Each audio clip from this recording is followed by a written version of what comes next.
नमस्कार, मार्केट पंचनामा में आप सभी का स्वागत है। मैं हूं सुमित और बुधवार का दिन भारतीय बाजारों में आज थोड़ी सी बिकवाली, थोड़ा सा ऊपरी स्तरों से प्रेशर और फिर लोअर लेवल से slight recovery mid cap small cap indices के अंदर। स्मॉल कैप हरे में बंद हुआ, मिड कैप फ्लैट बंद हुआ, फार्मा में बिकवाली थी 0.5% के आसपास की। इंडिसेस फ्रंट पे भी थोड़ा सा प्रेशर देखने को मिला। सेंसेक्स करीब 372 पौने 400 अंक नीचे बंद हुआ। परसेंटेज में निकालेंगे तो करीब 0.5% के आसपास की बिकवाली वहाँ देखने को मिली। निफ्टी में भी रफली 0.5% का फॉल था। बैंकिंग में फॉल था, एनर्जी में फॉल था, फार्मा में फॉल था, आईटी में फॉल था। लेकिन सिलेक्टिव बाइंग थी ऑटो में, सिलेक्टिव बाइंग थी एफएमसीजी में और मिड कैप रिकवरी में, स्मॉल कैप रिकवरी में जाकर बंद होते हुए दिखाई पड़े। न्यूज़ फ्लोज के इम्पैक्ट जारी हैं। न्यूज़ फ्लोज के दम पे आप जुबिलेंट फूड के नंबर्स आए, नंबर्स के बाद लाइक फॉर लाइक ग्रोथ उनकी बेटर थी। बाकी नंबर एस्टिमेट से नीचे था, लेकिन बाजार ने बिटवीन द लाइन वो नंबर पढ़ लिया और उसको अच्छे तेज़ी इसके चलते लोअर लेवल से एटलीस्ट वहाँ पर आते हुए दिखाई पड़ी। उसके अलावा स्टॉक स्पेसिफिक था, मिसाल तौर पे एम्बर के अच्छे नंबर आए, 10-12% वो चला। बाकी कंपनियों में जहाँ पर मूव, दीपक फर्टिलाइज़र के नंबर आए, बहुत रिएक्शन नहीं था, फ्लैट टू नेगेटिव साइड पे कुछ देर पहले वैसे आए। उसके अलावा जुबिलेंट इनग्रेविया और डायरेक्टर के रिजिग्नेशन की खबर, गैप डाउन शुरुआत हुई, पुल बैक आया, फ्लैट बंद हुआ, फ्लैट टू पॉजिटिव बंद हुआ रहा था। तो ऐसे करके अलग अलग न्यूज़ फ्लोज, केमिकल में एसआरएफ शुरू में तेज़ी, बाद में बिकवाली, एस्कॉर्ट्स में खरीदारी, एमआरएफ में खरीदारी, एक साइड में ज़ोरदार तेज़ी, मदरसन में प्रेशर, टाटा मोटर्स में profit taking, Birla soft profit taking. ऐसे करके अलग अलग स्टॉक स्पेसिफिक स्टोरीज मार्केट में कामकाज कर रही हैं और बाकी न्यूज़ फ्लोज के ट्रिगर पे, न्यूज़ फ्लोज के दम पे इंडिसेस में कामकाज होता हुआ दिखाई पड़ रहा है। सवाल जवाब का सिलसिला सीधे शुरू करते हैं बिना समय वेस्ट किए और सबसे पहला सवाल भी ले लेते हैं। सबसे पहला जो सवाल है मेरे पास आया है, LIC IPO। जोसेफ जी, आज ही मैंने वो ट्वीट किया था, 1 साल एग्जैक्टली आज हो गया। 17 मई सन 2022 LIC को लिस्ट हुए हुआ और तब से लेके अब तक वो 40% के आसपास की वैल्यू इरोड कर चुका है। लिस्टिंग हुई थी 6 लाख करोड़ के आसपास की मार्केट कैप में, आज 3.5 लाख करोड़ की मार्केट कैप है। सबसे सस्ती इंश्योरेंस कंपनी है, फॉर द सेक ये आपको बता दूं। करीब 17-18 के मल्टीपल पे कामकाज कर रही है। लेकिन ऑब्वियस ये बात है, सरकारी कंपनियां तो सस्ती रहेगी, हमेशा ही होती हैं, आज भी सस्ती हैं। दो चीज़ें क्लियर कर लीजिए। पहला, गवर्नमेंट ने सिर्फ 2% से 3% स्टेक बेचा है, तो 97-98% स्टेक अभी भी गवर्नमेंट के पास है।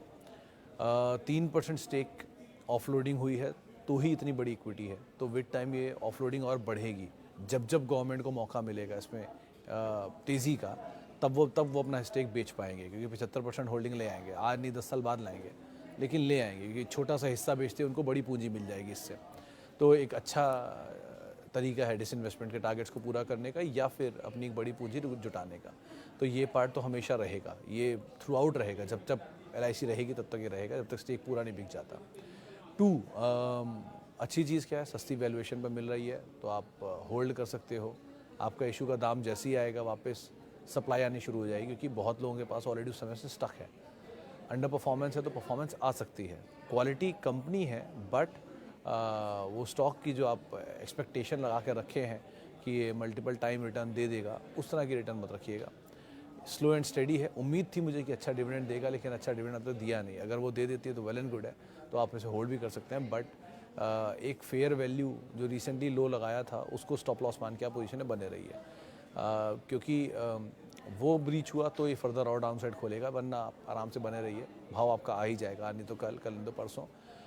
नए एवरेज एटलीस्ट यहाँ ना करें, कोई अच्छी कंपनियाँ मिल रही हैं उन पर आप एवरेज कर लें, ज़्यादा लॉजिकल है एटलीस्ट अभी के दाम को देखते हुए। लेकिन 2-3 केविएट अच्छे और 2-3 केविएट बुरे आपको बता दिया, उनको आप ध्यान में रखिएगा। मेरे पास Tata motor, Birla soft, Infy, tech Mahindra, Hindalco, ये जिसमें टाटा में 8% प्रॉफिट है। तो सर IT जब चला ही नहीं तो प्रॉफिट कहाँ से होगा? बिरला सॉफ्ट, इन्फोसिस, टेक महिंद्रा, 3 तो IT आपके पास, तो IT चलेगा तो इनमें प्रॉफिट आएगा ना। IT अभी चला ही नहीं है, तो आप जिनको होल्ड करना चाह रहे हैं, जिनमें अगर आपके पास एपेटाइट तो फर्दर ऐड कर लीजिए इन तीनों में से। टेक महिंद्रा और बिरला सॉफ्ट में बिरला सॉफ्ट थोड़ा चल चुका है, टेक महिंद्रा तो बिल्कुल नहीं चला, तो वो पहली प्रेफरेंस रह सकती है फिर भी एक बार को। अब हिंडाल्को साइक्लिकल एंड सीजनल है, नंबर्स के बाद नोवेलिस के पेल टूटा भी था ये, तो इसको भी आप वो तवज्जो मत दीजिएगा। और टाटा मोटर जहाँ प्रॉफिट हो रहा है, थोड़ा थोड़ा कैपिटल निकालते रहिएगा, क्योंकि साल के नए हाइस पर है और टाटा मोटर में ऐसे इत्तेफाक कमी आती है जब ये साल के हाइस पर आए, तो बेटर है कि थोड़ा थोड़ा एटलीस्ट कैपिटल निकाल लीजिए, फ्री के शेयर छोड़ दीजिए, वो ज़्यादा बेटर है। तो कोई भी तेज़ी जहाँ पे आप स्केप्टिकल हो, जहाँ आपको लगता हो कि नहीं और बड़ी तेज़ी शायद मिले या ना मिले, वहाँ पे एटलीस्ट आप कैपिटल निकाल लो तो ज़्यादा सेफ ऑप्शन होता है, और असल को छोड़ दो, मतलब प्रॉफिट को छोड़ दो, वो ज़्यादा लॉजिकल स्टेप रहता है। Okay, one year view on Jubilant food works, Infosys, ICICI securities. Adil sir, Jubilant food के नंबर ठीक हैं, 40% करेक्टेड है, वैल्यूएशन महंगा है, ऑब्वियसली 87 का मल्टीपल है, अपने बाकी पीयर से कंपैरिजन में थोड़ा महंगा है। मतलब सफ़ायर फूड सस्ता है, सबसे सस्ता, then comes Devyani, then comes Jubilant, then comes Westlife. अभी थोड़ी पहले मैं लिंक करके इसलिए मुझे याद है सारे नंबर। सबसे ज़्यादा टूटा भी जुबिलेंट फूड ही है ऊपर के लेवल से, उसके बावजूद भी सेकंड कॉस्टली स्टॉक है QSR का, डोमिनेंट प्लेयर है, लार्जेस्ट मार्केट कैप है, और सबसे ज़्यादा स्टोर भी है, 1550 स्टोर हैं इनके। तो कंपनी तो इन टोटल गुड है, अच्छी है। थोड़ा समय ले सकती है क्योंकि कोई भी स्टॉक जो एक पिछले 1.5 डिकेड, 1 साल, मतलब 13 साल में 2010 से लेके आज तक इसका IPO आया, 13 साल का बेस्ट परफॉर्मिंग IPO है ये, बेस्ट परफॉर्मिंग IPO। मैं उस सूरत में कह रहा हूँ कि इसके सामने डीमार्ट भी आ चुका, इसके सामने NBCC भी आ चुका, इसके सामने IRCTC भी आ चुका, इसके सामने डिक्सन भी आ चुका। Even the best of the best IPO उसके रिटर्न को बीट नहीं कर पाया। इस तरह का इसने रिटर्न बना के दिया है लोगों को। तो इतनी बड़ी तेज़ी के बाद कहीं तो थकना बनता था, वो थका है। तो और वो थका, कंसोलिडेशन लंबा हो सकता है क्योंकि बहुत समय तेज़ी दिखाई है। तो बहुत समय की तेज़ी जितनी तेज़ चाल रहेगी उतना लंबा कंसोलिडेशन रहेगा, इसलिए IRCTC थका हुआ है, आज तक भी वो कंसोलिडेशन में है, NBCC कंसोलिडेशन में चल रहा है, IEX कंसोलिडेशन में, BSC कंसोलिडेशन में, ये इतने बड़ी बड़ी तेज़ी दिखा चुके हैं। सो लाइकवाइज जुबिलेंट भी दिखा रहा है। नंबर सपोर्टिव हैं, ग्रुप अच्छा है, भारतीय group is one of the finest group, पुरानी हिस्ट्री है। मतलब आप सब ने जिन्होंने वो हर्षद मेहता सीरीज़ भी देखी होगी, उसमें वैम ऑर्गेनाइसिस का जिक्र हुआ था, वैम ऑर्गेनाइसिस ही थी जो बाद में वैम से जुबिलेंट बना, और जुबिलेंट से ये तीनों इंडस्ट्री उसके अंदर से निकलते हुए दिखाई पड़ी। जुबिलेंट इंडस्ट्री, जुबिलेंट फूड का IPO, एंड देन जुबिलेंट ऑर्गेनाइसिस जो फार्मोवा और इंग्रीविया बना। सो ये पुरानी हिस्ट्री है इसकी। तो कंपनी अच्छी है, बट आपकी एक्सपेक्टेशन दोनों ही शेयरों में, beat Infosys and beat Jubilant food, इस चीज़ को ध्यान रखिएगा, दोनों एक समय के बहुत बड़े मल्टीबैगर बने हुए हैं। तो उस तरह के बाद उम्मीदें बड़ी मत रखिएगा। मैं ये नहीं कह रहा हूँ अचीव नहीं हो पाएंगी, लेकिन उम्मीद बड़ा रखने में कोई बुराई नहीं है कि छोटी उम्मीद रखिएगा। ज़्यादा बड़ी उम्मीद रखने की ज़रूरत नहीं है, अच्छे नाम मिल सकते हैं, उनको भी आप देख सकते हो, but Jubilant is a good company to hold at least. अब रही बात कितना रिटर्न आएगा, वो क्यों समय के साथ अपने आप समझ में आ ही जाएगा। नंबर्स को आप क्लोजली ट्रैक करिएगा। Sumit sir, brokerage firms have downgraded DMart. What is your fundamental view on the company, business model, sustainability for long-term perspective? I'm holding average price of 3450.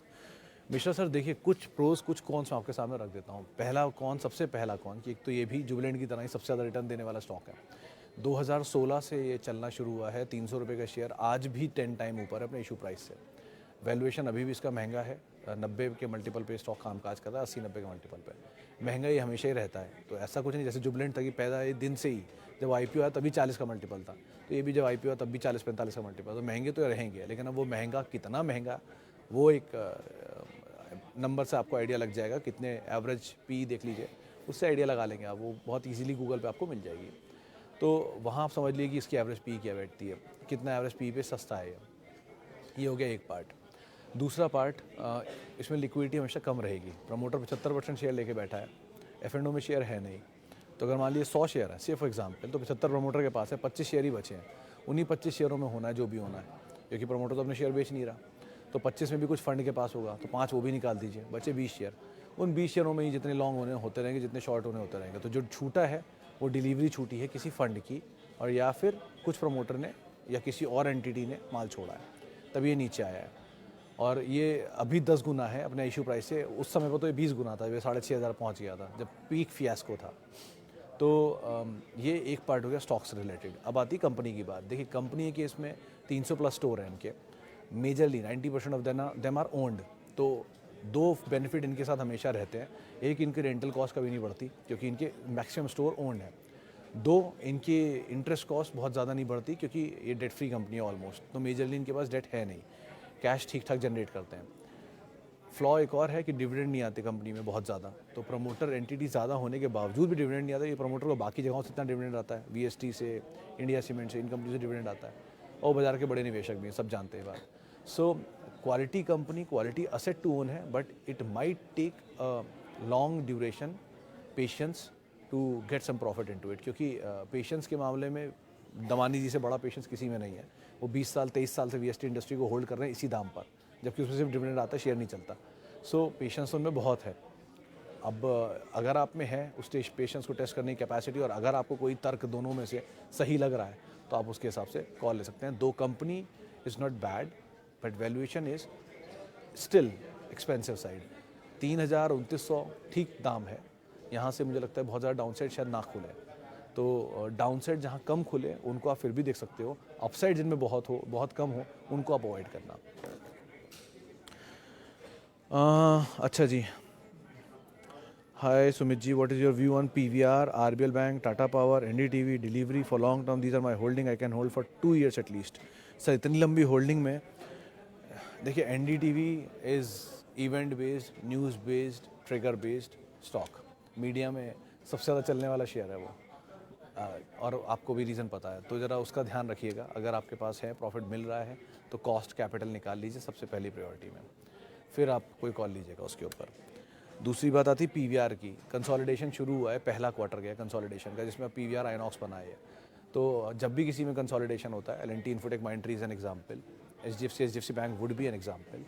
तो ऐसे जब भी कंसोलिडेशन होंगे, वो दोनों एंटिटीज़ का मिलना, दोनों एंटिटीज़ के मिलके बाद इंटीग्रिटी होना, कहाँ पर वो एक्सेस है, कहाँ पर कम है, उसके हिसाब से प्रोसेसेस डिवाइड होना, किन प्रोसेस में कॉमन लोग हैं उनको हटाना, तो ये सब चीज़ें चलेंगी और ये सब चीज़ें नंबर्स में रिफ्लेक्ट होती रहेंगी, जो हुआ भी इस बारी।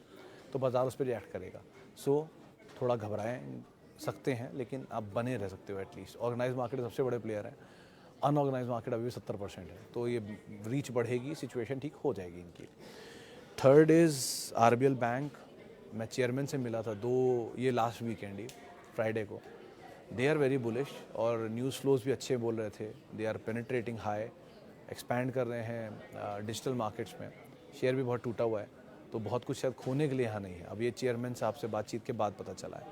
रेस्ट क्या आता है नंबर्स में वो देखना होगा। एंड लास्टली टाटा पावर, बहुत चला हुआ शेयर है। And delivery again sir, IPO का मामला है, अभी थोड़े दिन हुए हैं, नंबर्स देख लीजिए, इसके बाद ही इसमें कोई कॉल लीजिएगा। तो बहुत सारे, अगर आपके ये स्टॉक लॉन्ग टर्म के लिए हैं, तो आप स्टिल बहुत अच्छे क्वालिटी स्टॉक्स से लैग कर रहे हैं अपने पोर्टफोलियो में, उनको ऐड करने की कोशिश करिए। वो पहली प्रायोरिटी होनी चाहिए। एक मजबूत खंबे या स्तंभ जब बन जाए आपके पोर्टफोलियो में, फिर आप इन मिड कैप और माइक्रो कैप की तरफ आगे बढ़िएगा। Okay, Jubilant food 680, right time to average buy 400 share more at this. Pathi sir, कल एक झटका अगर ये और दे दे तो आप थोड़ा ऐड कर सकते हो। मतलब एक लॉट में 400 शेयर मत जाना, आप थोड़ा थोड़ा करके आप ऐड कर लो, ज़्यादा बेटर है, क्योंकि आपकी एवरेज ऊपर की है तो आप एवरेज नीचे खींच के ला सकते हो। बट अगेन होराइजन लंबा होगा 1, और 2 थोड़ा पेशेंस रखना होगा। ठीक है, जो रिसेंट लोज थे मेरे ख्याल से वही इसके हाल फिलहाल के बॉटम है, उनको आधार मान के आप कोई कॉल लीजिएगा इसमें। HCL टेक कौन से लेवल पे बाय करना चाहिए? राणा जी, मैं थोड़ा सा मिस्टेक कर जाता हूँ आमतौर पे, लेकिन मेरे ख्याल से 1030 या 1060 इन दोनों जोन से कहीं आप बीच में लीजिएगा। ये प्रमोटर की बाइंग थी, वो मैंने ट्वीट किया, तो आप वहाँ से पढ़ लेना।